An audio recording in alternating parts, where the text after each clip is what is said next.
Hi my dear ones, welcome back to my channel. ഇന്നത്തെ സാരി ട്രിപ്പിങ്ങിന് സാരി മാത്രമല്ല, അതിൻ്റെ കൂടെ ഒരു ദുപ്പട്ടയും വേണം. ഏത് ദുപ്പട്ട വേണമെങ്കിലും നിങ്ങൾക്ക് യൂസ് ചെയ്യാം. ഞാനിപ്പം എൻ്റെ കയ്യിലുള്ള ഈ സാരിക്ക് മാച്ച് ചെയ്യുന്ന ഒരു ദുപ്പട്ട എടുത്തു എന്നേ ഉള്ളൂ. അപ്പോൾ ആദ്യം തന്നെ നമുക്ക് sari Nivi draping style start ചെയ്യാം. നിവി ഡ്രേപ്പ് എന്താണെന്ന് ഞാനിനി എക്സ്പ്ലെയിൻ ചെയ്യുന്നില്ല. നിങ്ങൾക്ക് അറിയില്ലെങ്കിൽ നിങ്ങൾ എൻ്റെ ചാനലിൽ പോയിട്ട് നിവി ഡ്രേപ്പ് സെർച്ച് ചെയ്ത് കഴിഞ്ഞാൽ നിങ്ങൾക്കത് കിട്ടുന്നതാണ്. നമ്മൾ സാധാരണ നാട്ടിലെല്ലാവരും ഉടുത്ത് കാണുന്ന ഡ്രേപ്പിനെയാണ് നിവി ഡ്രേപ്പ് എന്ന് പറയുന്നത്. അപ്പോൾ അതിൻ്റെ ഡീറ്റെയിൽഡ് ട്യൂട്ടോറിയൽ വേണമെങ്കിൽ നിങ്ങൾ ചാനലിൽ നോക്കിയാൽ മതി.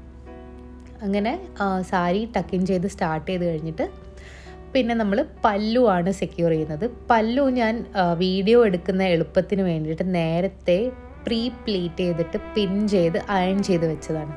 പിന്നെ നമ്മൾ വീട്ടിൽ ഇരുന്ന് സാരി അയൺ ചെയ്യുന്ന സമയത്ത് ശ്രദ്ധിക്കേണ്ട ഒരു കാര്യം എന്ന് വെച്ചാൽ, സോഫ്റ്റ് ആയിട്ടുള്ള സാരിയൊക്കെ ആണെങ്കിൽ അതിൻ്റെ മേലെ നമ്മളൊരു ബെഡ്ഷീറ്റോ അല്ലെങ്കിൽ കട്ടിയുള്ള എന്തെങ്കിലും ഒരു തുണി ഇട്ടിട്ട് വേണം അയൺ ചെയ്യാൻ. അല്ലെങ്കിൽ സാരി പെട്ടെന്ന് പൊള്ളി അത് കത്തി നശിച്ചു പോവും.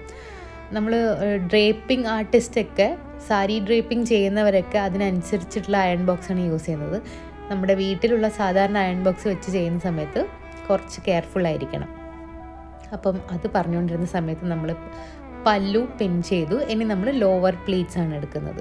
നോർമൽ വലിപ്പത്തിലുള്ള പ്ലീറ്റ്സ് ആണ് എടുക്കുന്നത്. പിന്നെ ഈ സാരിയുടെ ബ്ലൗസ് ഞാൻ കട്ട് ചെയ്യാത്തത് കൊണ്ട് ഒത്തിരി ഫാബ്രിക് ഉണ്ടായിരുന്നു, അതുകൊണ്ട് ഒത്തിരി പ്ലീറ്റ്സും കിട്ടി. നിങ്ങളിങ്ങനെ ഒരു വെർട്ടിക്കൽ ലൈൻസ് കാണുന്ന ഭാഗമൊക്കെ ഇതിൻ്റെ ബ്ലൗസാണ്, അത് ഞാൻ കട്ട് ചെയ്തിട്ടുണ്ടായിരുന്നില്ല. അപ്പോൾ അത് അങ്ങനെ തന്നെ വെച്ചിട്ട് നമുക്ക് ഒത്തിരി പ്ലീറ്റ്സ് കിട്ടി. അപ്പം ഈ പ്ലീറ്റ്സ് നമ്മൾ ഇനി ഒരു പിന്ന് വെച്ചിട്ട് സെക്യൂർ ചെയ്യണം. നമ്മൾ ടക്കിൻ ചെയ്യുന്നില്ല, ജസ്റ്റ് ഒരു പിന്ന് വെച്ച് സെക്യൂർ ചെയ്തിട്ട് ടക്കിൻ ചെയ്യാതെ വിടുകയാണ് ചെയ്യുന്നത്. എന്ന് വെച്ചാൽ കുറച്ച് പണിയുണ്ട്. അപ്പോൾ പ്ലീറ്റ്സ് അങ്ങനെ സെക്യൂർ ചെയ്തതിന് ശേഷം നമ്മൾ ദുപ്പട്ട എടുക്കുക. ദുപ്പട്ടയും ഞാൻ പ്രീ പ്ലീറ്റ് ചെയ്ത് പിൻ ചെയ്ത് വെച്ചതാണ്. എന്നിട്ട് നമ്മൾ ദുപ്പട്ട നമ്മുടെ വലത്തേ ഷോൾഡറിൽ ഇതേപോലെ ഇടുക. എന്നിട്ട് ആ ലെങ്ത് ഒന്ന് മെഷർ ചെയ്യണം. അതായത് നമ്മുടെ പല്ലുയുടെ ലെങ്ത്തും ദുപ്പട്ടയുടെ ലെങ്ത്തും സെയിം ആണോ എന്ന് ഒന്ന് നോക്കണം, അല്ലെങ്കിൽ കുറച്ച് ഓഡായിട്ടിരിക്കും.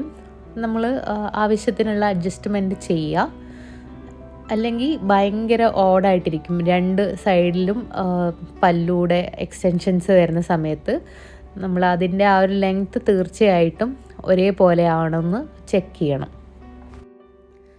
നമ്മൾ ദുപ്പട്ടയുടെ ലെങ്ത്ത് ഇതേപോലെ ഒന്ന് വെച്ച് നോക്കിയാൽ മതി. കറക്റ്റ് ആയിരിക്കണം എന്നൊന്നുമില്ല, ഏകദേശം ഒന്ന് കറക്റ്റായിട്ട് വന്നാൽ മതി.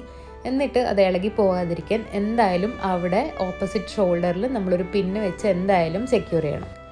ഇനി നെക്സ്റ്റ് സ്റ്റെപ്പ് എന്ന് പറയുന്നത് നമ്മൾ വളരെ സിമ്പിളാണ്. നമ്മൾ മുണ്ടും വേഷ്ടിയൊക്കെ ഉടുക്കുന്ന സമയത്ത് നമ്മൾ ചെയ്യുന്ന അതേ ഒരു ടെക്നിക്കാണ് ഞാനിവിടെ യൂസ് ചെയ്യുന്നത്. എന്ന് വെച്ചാൽ ഈ ദുപ്പട്ടയുടെ അറ്റത്ത് ചെണ്ടുണ്ടായിരുന്നു. ഇനി ചെണ്ടില്ലാത്ത ദുപ്പട്ടയാണെങ്കിൽ ഡയറക്റ്റ് കൊണ്ടുവന്നിട്ട് അവിടെ അങ്ങ് പിൻ ചെയ്താൽ മതി.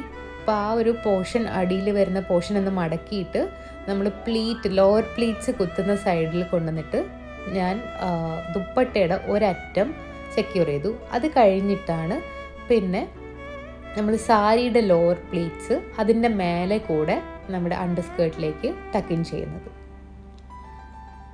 ഇത് ചെയ്യുന്നതോടെ നമ്മുടെ ഈ ഒരു സ്റ്റൈൽ ഒരു എന്താ പറയുക, ഒരു റോയൽ ലുക്കാണ് എനിക്ക് തന്നെ തോന്നിയത്. നല്ല ഭംഗിയുണ്ടായിരുന്നു കാണാൻ. അപ്പം നിങ്ങൾക്കും ഈ ഒരു സ്റ്റൈൽ ഇഷ്ടപ്പെട്ടിട്ടുണ്ടെങ്കിൽ നിങ്ങളൊന്ന് കമൻറ്റ് ചെയ്ത് പറയുക. ഫ്രണ്ടും ബാക്കും സൈഡും എല്ലാം നല്ല ഭംഗിയുണ്ടായിരുന്നു. നമ്മുടെ സാരിയുടെ മൊത്തത്തിലുള്ള ലുക്കിനെ ഒന്ന് എലിവേറ്റ് ചെയ്യും ഈ ഒരു മെത്തേഡ് നമ്മൾ യൂസ് ചെയ്ത് കഴിഞ്ഞാൽ. ഇപ്പോൾ പല ബ്രൈഡ്സും കല്യാണത്തിന് ഇങ്ങനെ ചെയ്യുന്നത് നമ്മൾ കണ്ടിട്ടുണ്ട്. അപ്പം ഞാനും ഒന്ന് ട്രൈ ചെയ്ത് നോക്കി. പിന്നെ നേരത്തെ പറഞ്ഞ പോലെ കർവ ചൗത്ത് വരെയാണ്, നിങ്ങൾക്ക് അതിന് ഈ ഒരു മെത്തേഡ് യൂസ് ചെയ്യണമെങ്കിൽ യൂസ് ചെയ്യാം.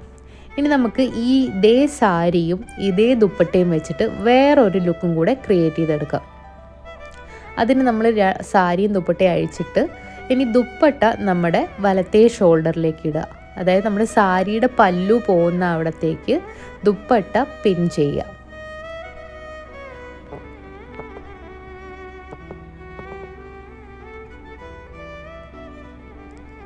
എന്നിട്ട് അതൊരു ഹാഫ് സാരിയുടെയൊക്കെ എന്താ പറയുക, അറ്റം നമ്മൾ പിൻ ചെയ്യില്ലേ, അവിടെ അത്ര നീറ്റായിട്ട് പിൻ ചെയ്യണമെന്നില്ല. എന്ന് വെച്ചാൽ സാരിയുടെ ഉള്ളിലേക്ക് പോകുന്ന ഭാഗമാണ്. എന്നിട്ട് അതവിടെ കൊണ്ടുവന്ന് സെക്യൂർ ചെയ്തതിന് ശേഷം വീണ്ടും നമ്മൾ സാരിയുടെ ലോവർ പ്ലീറ്റ്സ് ടക്കിൻ ചെയ്യുക. എന്നിട്ട് സാരിയുടെ പല്ലു പോർഷൻ ഇതേപോലെ പുറകിലേക്ക് എടുക്കുക. എന്നിട്ട് നമ്മുടെ ഓപ്പോസിറ്റ് ഷോൾഡറിന് പുറകിൽ നിന്ന് ഫ്രണ്ടിലേക്ക് കൊണ്ടുവന്നിടുക. ഇതും നമ്മൾ പിൻ ചെയ്ത് വെക്കണം, അല്ലെങ്കിൽ ഇളകിപ്പോവാൻ സാധ്യതയുണ്ട്. അപ്പോൾ നോക്കൂ, നല്ല ഒരു സെയിം സാരിയും സെയിം ദുപ്പട്ടയാണ്, പക്ഷേ സാരിയുടെ മൊത്തത്തിലുള്ള ലുക്കും നമ്മുടെ ആ ഒരു മൊത്തത്തിലുള്ള പേഴ്സണാലിറ്റിയും എല്ലാം മാറി. നല്ല ഭംഗിയുണ്ടായിരുന്നു ഇതും.